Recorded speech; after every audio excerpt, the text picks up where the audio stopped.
இந்த நாளிலும் நம்ம கர்த்தருடைய வார்த்தைக்கு நேராய் நாம் கடந்து செல்வோம். கர்த்தர் நல்லவர். 1 ராஜாக்களின் புஸ்தகம் 6வது அதிகாரத்தை நாம் திருப்பி 1 ராஜாக்களின் புஸ்தகம் 6வது அதிகாரம் 7வது வசனம். 1 ராஜாக்கள் 6:7.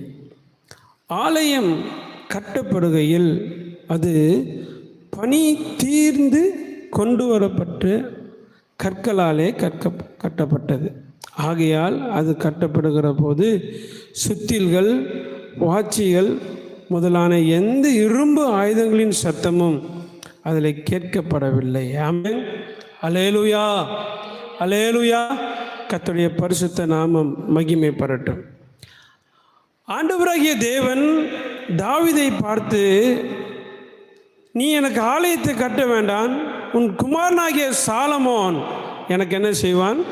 ஆலயத்தை கட்டுவான்.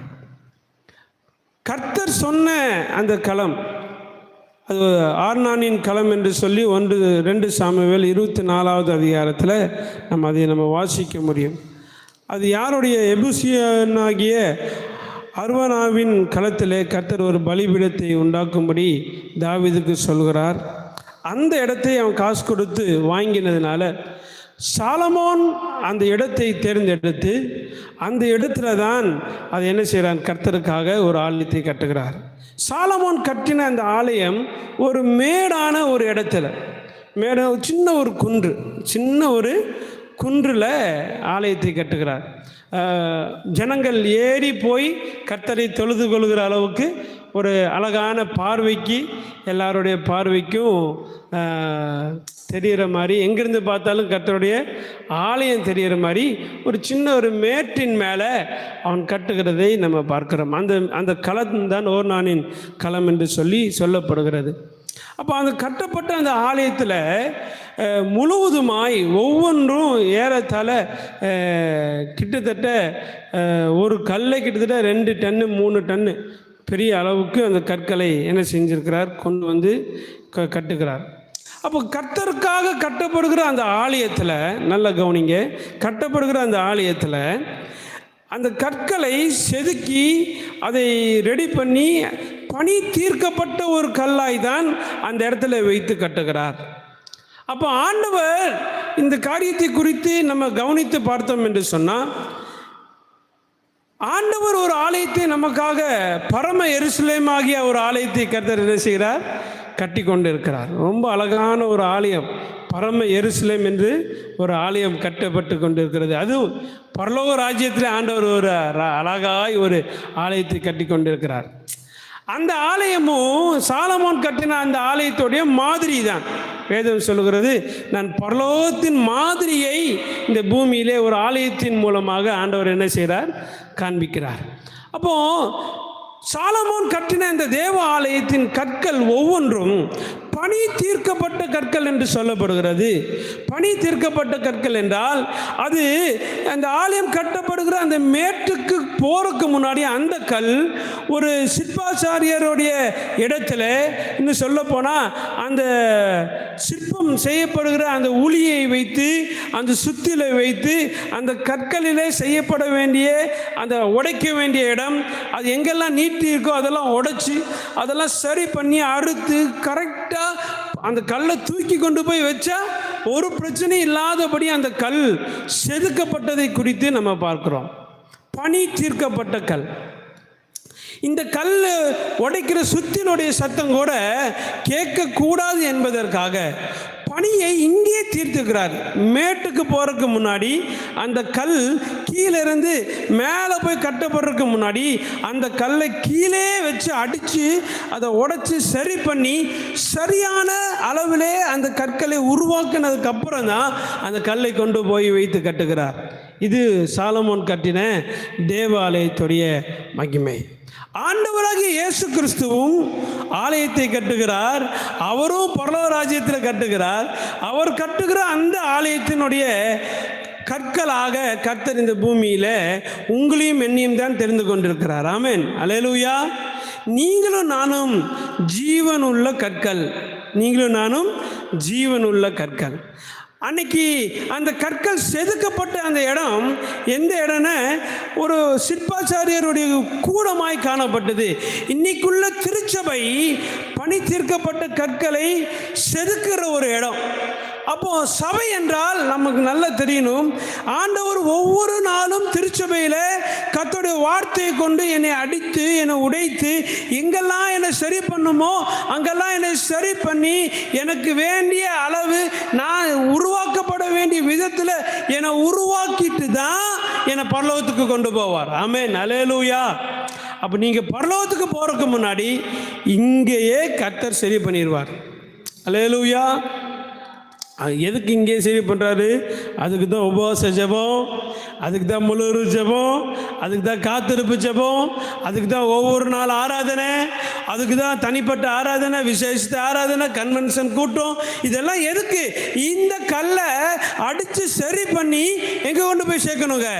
பரலோக ராஜ்யத்தில் கர்த்தர் கட்டுகிற அந்த மாளிகைக்கு இந்த கல்லை ரெடி பண்ணி கொண்டு போய் சேர்க்கணும்.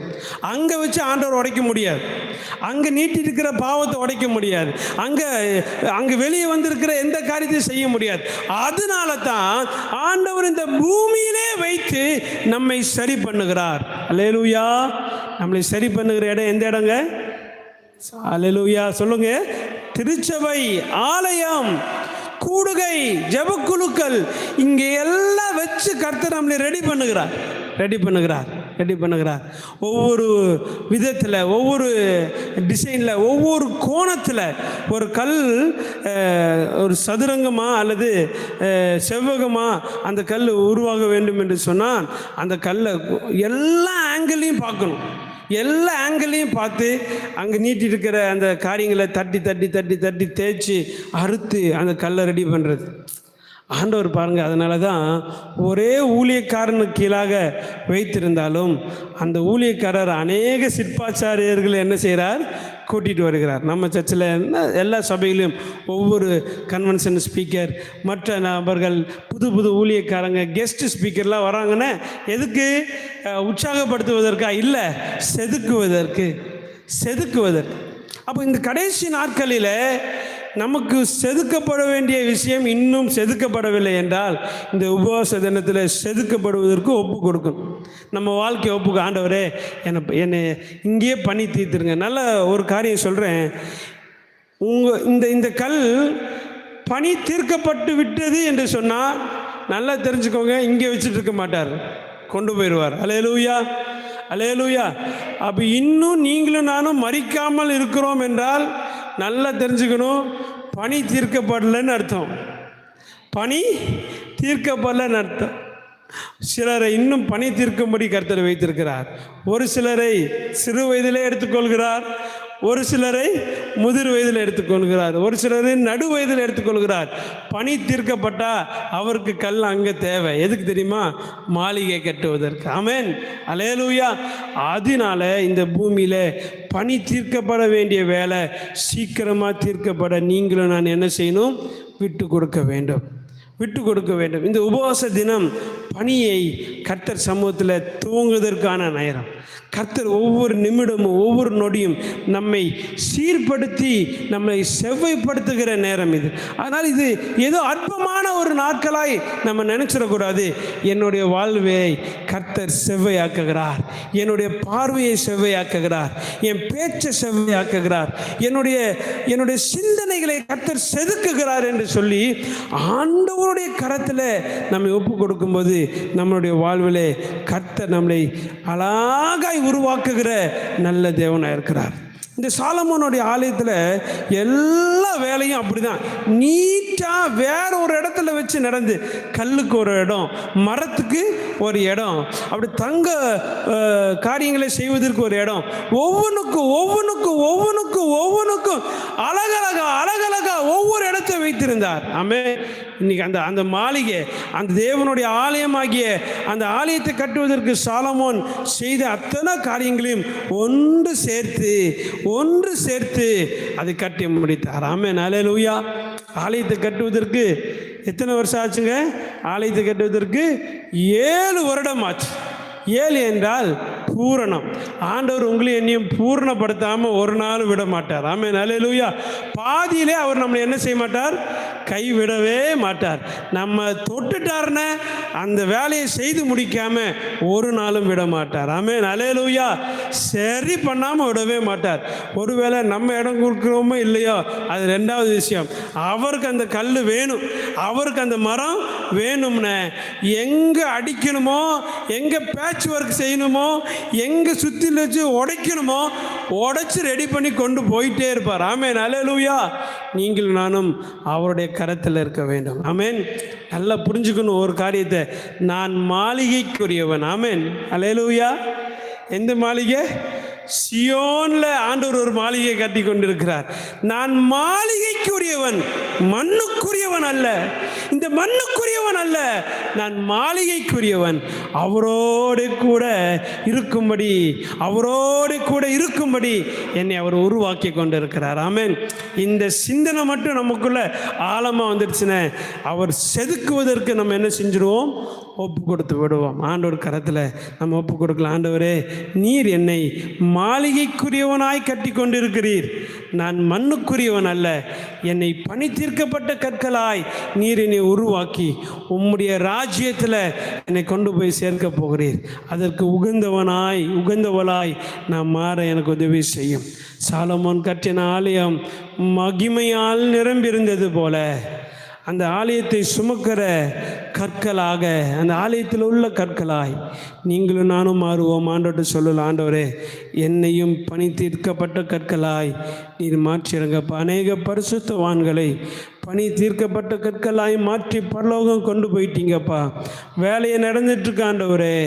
எங்கள் வாழ்க்கையில் இன்னும் பணி தீர்க்கப்படலையோ, எங்கள் வாழ்க்கையில் இன்னும் என்னென்ன காரியங்கள் பணி தீர்க்கப்பட வேண்டுமோ அதெல்லாம் பணி தீர்க்க கர்த்தர் உதவி செய்யுங்க ஆண்டவரே. எங்களை பூர்ணராக மாற்றுங்கப்பா, பூர்ணராக எங்களை மாற்றுங்க ஆண்டவரே. உங்களுடைய கருத்துக்கு நேரங்களை தாழ்த்துக்கிறோம். என் ஆவியானவருடைய சித்தத்தின்படி நீர் எங்களை செதுக்குவீராக, எங்களை செதுக்குவீராக. எங்கெங்கெல்லாம் நாங்கள் இன்னும் சரியாக்கப்பட வேண்டுமோ அங்கெங்கெல்லாம் நாங்கள் சரியாக என் தேவனாகிய கர்த்தர் எங்களுக்கு உதவி செய்யும். உம்முடைய கரத்தில் எங்களை தாழ்த்துகிறோம். மகிமை உமக்கே நாங்கள் செலுத்துகிறோம். நாங்கள் பணி தீர்க்கப்பட்டவர்கள், மண்ணுக்குரியவர்கள் அல்ல, மாளிகைக்கு உரியவர்கள்.